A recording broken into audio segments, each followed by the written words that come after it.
मुझे नहीं समझ आता वो क्या सोचता है, वो ऐसा क्यों करता है। और उसका पूरा जीवन अच्छे से चल रहा होता है और वो भक्त रो रहा होता है, और उसका पूरा जीवन अच्छे से चलेगा। अगर उसको सजा मिलेगी तो वो भी मरने से कुछ दिन पहले, तो उसका जीवन तो मजे से गया, और भक्त का पूरा जीवन रोने में या कष्ट में तकलीफ में गया। तो फिर उसका भक्ति न करना या करना, उसमें क्या अंतर हो गया। वो तो दुख दे के मजे कर रहा है, अंत में 4 दिन भुगत लिया और फिर चल लिया। वो बेचारा भक्त पूरा टाइम रोता रहता है, गाली जो खाता भक्त रहता होता है ना बेटा,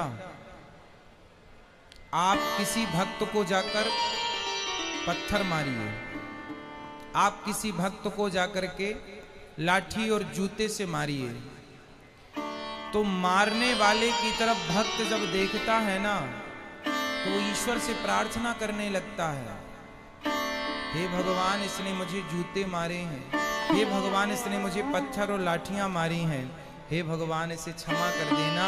क्योंकि भगवान बड़े गुस्से में आ जाते हैं जब कोई भक्त को मारता है। पर वो भक्त, आज की कथा सुने आपने, द्रौपदी के 5 बेटों को मार डाला था अश्वत्थामा ने, और भगवान ने पूछा कि बता क्या करूं इसके साथ। तो द्रौपदी ने क्या कहा, छोड़ दो छोड़ दो।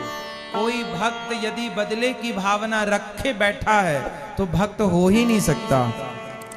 भक्त तो ये चाहता है कि इसने गलती की है पर भगवान इस पर क्षमा करना, और भगवान क्षमा करते नहीं है। विभीषण को लात मारा रावण ने, मारा, लात मारा भगवान ने, भगवान को, भक्त को। भगवान ने कहा रावण तुमने मेरी छाती में लात मारे होते ना, मैं तुम्हें माफ कर देता, तुमने भक्त को मारा है इसलिए माफ नहीं सर्वनाश करूंगा, कर दिया। एक बात बताओ कि जब तक रावण ने विभीषण को लात नहीं मारा, तब तक राम जी ने लंका में एक भी बाण छोड़ा हो, एक भी नुकसान किया हो लंका का, तो मुझे बताओ। रावण ने सीता मां को चुराया, जयंत ने सीता मां के चरणों में चोंच मारी थी, तो बाण छोड़ दिया था, त्रैलोक्य में जयंत को बचाने वाला नहीं मिला, चरणों में चोंच मारी थी केवल, और रावण तो पूरी सीता उठा कर ले गया। तो क्या राम जी बाण वहीं से बैठे बैठे ना मार देते, रावण तो मर जाता। लेकिन नहीं, राम जी ने कहा कि रावण भले मेरी पत्नी का हरण किया हो, लेकिन मेरे भक्त को रोटी खिलाता है विभीषण को, इसलिए मैं बाल भी बांका नहीं करूंगा।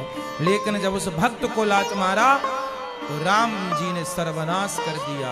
भगवान कहते हैं तुम मुझे लात मार दो, सह लूंगा,